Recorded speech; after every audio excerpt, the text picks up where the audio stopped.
ഒരു പെൺകുട്ടിയുണ്ട് നബിയെ, ആ പെൺകുട്ടിയെ ശരിയായ വണ്ണം പൂച്ച വളർത്തിയാൽ അവർ കാരണം സ്വർഗമുണ്ടോ നബിയെ എന്ന് ചോദിച്ചപ്പോ വാഹിദ, അതേ ഒരു കുഞ്ഞാണെങ്കിലും അവർക്ക് പ്രതിഫലമുണ്ടെന്ന് മഹാനായ റസൂലുള്ളാഹി സ്വല്ലല്ലാഹു അലൈഹി വസല്ലം. ഹബീബായ നബി തങ്ങൾ ആണ് പെണ്ണ് എന്ന ആ രണ്ട് ജെൻഡറും സൃഷ്ടിക്കുന്ന അള്ളാഹുവിന്റെ കഴിവിനെ കുറിച്ച് ആലോചിക്കാൻ നമ്മ പറയുന്നു. ഹബീബായ നബി തങ്ങളുടെ മുമ്പിൽ ജൂത പണ്ഡിതനായിരുന്ന അബ്ദുല്ലാഹി ഇബ്നു സലാം റളിയല്ലാഹു അൻഹു വന്നു. അദ്ദേഹം ജൂത പണ്ഡിതനാണ്. ഹബീബായ നബിയുടെ അരികത്തേക്ക് മദീനത്തേക്ക് വന്നു. മദീനയിൽ ഹബീബ് വന്നപ്പോ എന്നിട്ട് നബിയോട് ചോദിക്കുന്നു, യാ റസൂലല്ലാഹ്, അല്ലാഹുവിന്റെ റസൂലേ, ഞാൻ അങ്ങയോട് 3 ചോദ്യം ചോദിക്കാൻ പോകുന്നു. ഈ ചോദ്യങ്ങൾക്ക് ഉത്തരം ഒരു പ്രവാചകനല്ലാതെ നൽകാൻ സാധ്യമല്ല.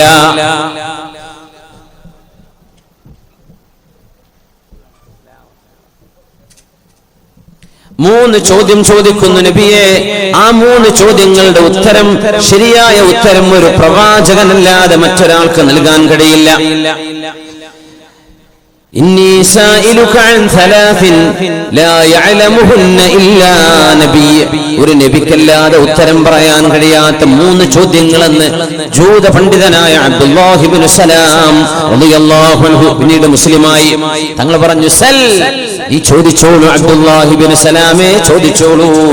മഹാനായ അബ്ദുല്ലാഹി ഇബ്നു സലാം എന്നവർ അഷ്റഫുൽ ഖൽഖ് സല്ലല്ലാഹു അലൈഹി വസല്ലം തങ്ങളോട് ചോദിക്കുന്നു, അഖ്ബിർനി ബിഅവ്വലി അശ്റാത്തിസ് സാഅ വഅഖ്ബിർനി ബിഅവ്വലി തആമിൻ യഅകുലുഹു അഹ്ലുൽ ജന്ന. നബിയേ, നബിയേ, അല്ലാഹുവിന്റെ റസൂലേ, 3 ചോദ്യങ്ങൾ ഞാൻ ചോദിക്കാൻ വരികയാണ്. അതിൽ 3ാമ ഒരു ചോദ്യം, അഖ്ബിർനി ബിഅവ്വലി അശ്റാത്തിസ് സാഅ,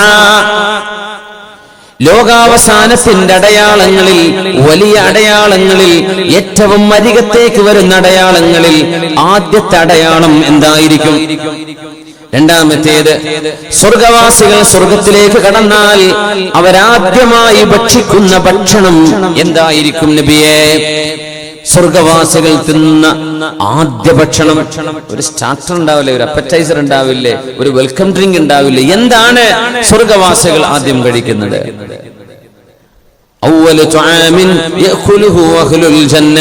3ാമത്തെ ചോദ്യം, വമാ ബാലുൽ വലദി യുൻസഉ ഇലാ അബീഹി ഔ ഇലാ ഉമ്മിഹി. എന്താണ് നബിയെ കുഞ്ഞുങ്ങൾ അവരുടെ ഉമ്മയുടെയും ഉപ്പയുടെയും രൂപസാദൃശ്യവും സ്വഭാവ ഗുണങ്ങളും കാണിക്കുന്നത്? ഒരു കുഞ്ഞ് ആണാകുന്നതും പെണ്ണാകുന്നതും എങ്ങനെയാണ്? ഈ 3 ചോദ്യങ്ങൾക്ക് 6ാം നൂറ്റാണ്ടിൽ ഹബീബായ റസൂലുള്ളാഹി തങ്ങളോട് ചോദിക്കപ്പെടുകയാണ്. ജൂത പണ്ഡിതൻ വേദഗ്രന്ഥം പഠിച്ചതിന്റെ പേരിൽ പറഞ്ഞു, ഒരു പ്രവാചകനല്ലാതെ, അല്ലാഹു നൽകുന്ന ഇൽമു കൊണ്ടല്ലാതെ ഇതിന് ഉത്തരം പറയാൻ കഴിയില്ല. റസൂലുള്ളാഹി സ്വല്ലല്ലാഹു അലൈഹി വസല്ലം തങ്ങൾ മറുപടി കൊടുക്കുകയാണ്, അഖ്ബറനി ബിഹിന്ന ജിബ്രീലു ആനിഫാ. ജിബ്രീൽ അലൈഹിസ്സലാം ഇപ്പോൾ എനിക്കതിന്റെ ഉത്തരം വന്ന് പറഞ്ഞു തന്നു. അത് പറഞ്ഞപ്പോ അബ്ദുല്ലാഹി ഇബ്നു സലാം എന്നവരെ പറഞ്ഞു, നബിയെ, നിങ്ങൾക്കറിയുമോ ജൂതന്മാർ മലക്കുകളിൽ ഏറ്റവും വെറുക്കുന്ന മലക്ക് ജിബ്രീൽ അലൈഹിസ്സലാമാണ്. ജിബ്രീൽ അലൈഹിസ്സലാമിനെ ജൂതന്മാർക്ക് ഇഷ്ടമല്ല എന്ന് നബിയെ അങ്ങേക്കറിയില്ലേ? നിങ്ങൾക്കറിയാമത്. ആയത്തിറങ്ങുകയാണ്, قل من كان عدوا لجبريل فإنه نزله على قلبك بإذن الله مصدقا لما بين يديه وهدى وبشرى للمؤمنين. ആരെങ്കിലും ജിബ്രീൽ അലൈഹിസ്സലാമിന് എതിരാണെങ്കിൽ, ജിബ്രീൽ അലൈഹിസ്സലാം ആരുടെയെങ്കിലും ശത്രുവാണെങ്കിൽ, ഫഇന്നഹു നസ്സല, അറിയണം ജിബ്രീൽ അലൈഹിസ്സലാമാണ് ഈ വിശുദ്ധ വചനം ഹബീബിന് ഇറക്കി കൊടുത്തത്. അലാ ഖൽബിക ബിഇദ്നില്ലാഹ്, ഹബീബായ നബിയെ, അങ്ങയുടെ ഹൃദയത്തിലേക്ക് അല്ലാഹുവിന്റെ അനുമതിയോടുകൂടെ ജിബ്രീൽ അലൈഹിസ്സലാം തന്നെയാണ് ഇത് ഇറക്കിയത്. ഇത് ജൂതന്മാർക്ക് ജിബ്രീൽ തങ്ങളോട് വെറുപ്പുണ്ടായതിൽ പിന്നെ അല്ലാഹു ആ ഒരു വിഷയത്തെ തിരുത്താൻ ഇറക്കിയ ആയത്താണ് സൂറത്തുൽ ബഖറയിലെ 98-ാമത്തെ ആയത്തുകൾ. ഏതായിരുന്നാലും അല്ലാഹുവിന്റെ റസൂൽ മറുപടി കൊടുക്കാൻ പോകുന്ന അബ്ദുല്ലാഹ് ഇബ്നു സലാമേ, നിങ്ങൾ ചോദിച്ച ചോദ്യങ്ങൾക്ക് മഹാനായ ജിബ്രീൽ അലൈഹിസ്സലാം എനിക്ക് മറുപടി തന്നു. ഈ പറയുന്ന ഹദീസ് ഇമാം ബുഖാരി തങ്ങൾ സ്വഹീഹിൽ കൊണ്ടുവന്നതാണ്. ഹബീബായ നബി തങ്ങൾ മറുപടി പറയുന്നു, അമ്മാ അവ്വലു അശ്റാത്തിസ് സാഅ, ലോകാവസാനത്തിന്റെ അടയാളങ്ങളിൽ ഏറ്റവും ആദ്യം സംഭവിക്കുന്ന വലിയ അടയാളങ്ങളുടെ ഭാഗമായി വരുന്നത് എന്താണ് എന്നാണ് ചോദ്യം. അതിൽ നബി തങ്ങൾ മറുപടി പറയുന്നു, ഫനാറും മിനൽ മശ്രിഖ് തഹ്ശുറുൻ നാസ ഇലൽ മഗ്രിബ്, കിഴക്കൻ രാജ്യത്ത് നിന്ന് ഒരു തീ പുറപ്പെടലാണ്. ആ തീയിന്റെ വരവ് കാരണം അതിന്റെ മുമ്പുള്ള രാജ്യക്കാരെല്ലാം പടിഞ്ഞാറ് ഭാഗത്തേക്ക് ഓടുകയും ഫലസ്തീനിലേക്ക് അഭയം പ്രാപിക്കുന്നവരെ അവർ ഓടും. അങ്ങനെ അർളുൽ മഹ്ശരി വൽ മൻശർ, ഷാം എന്ന് പറയുന്ന പ്രദേശം അല്ലാഹു തആല വിചാരണക്ക് സജ്ജമാക്കുന്ന ഭൂമിയാണെന്ന് ഹബീബായ നബി തങ്ങൾ പറയാറുണ്ട്. യമനിന്റെ ഭാഗത്ത് നിന്ന് പുറപ്പെടുന്ന ഒരു തീ ആളുകളെ ആ തീ മഹ്ശറയുടെ ഭൂമിയിലേക്ക് തെളിച്ചു കൊണ്ടുപോകുമത്രേ. അതാണ് അവ്വലു അശ്റാത്തിസ് സാഅ എന്ന് ഹബീബായ നബി തങ്ങൾ മറുപടി കൊടുത്തു. ഇതൊരു പ്രവാചകനല്ലാതെ പറയാൻ കഴിയില്ല. അടുത്ത ചോദ്യം, എന്താണ് അവ്വലു തുആമിൻ യഅകുലുഹു അഹ്ലുൽ ജന്നah, സ്വർഗ്ഗവാസികൾ തിന്നുന്ന ഏറ്റവും ആദ്യത്തെ ഭക്ഷണം ഏതാണ്? അല്ലാഹു സ്വർഗ്ഗത്തിലെത്താൻ നമുക്കൊക്കെ ഭാഗ്യം നൽകട്ടെ. ഏതാണ് ആ ഭക്ഷണം എന്ന് ഇങ്ങനെ വെറുതെ മനസ്സിലാലോചിച്ച് നോക്കി. ആർക്കെങ്കിലും ഉത്തരം കിട്ടുന്നുണ്ടോ? എന്തെങ്കിലും ഉത്തരം അറിയുന്നുണ്ടോ? എന്താണ്?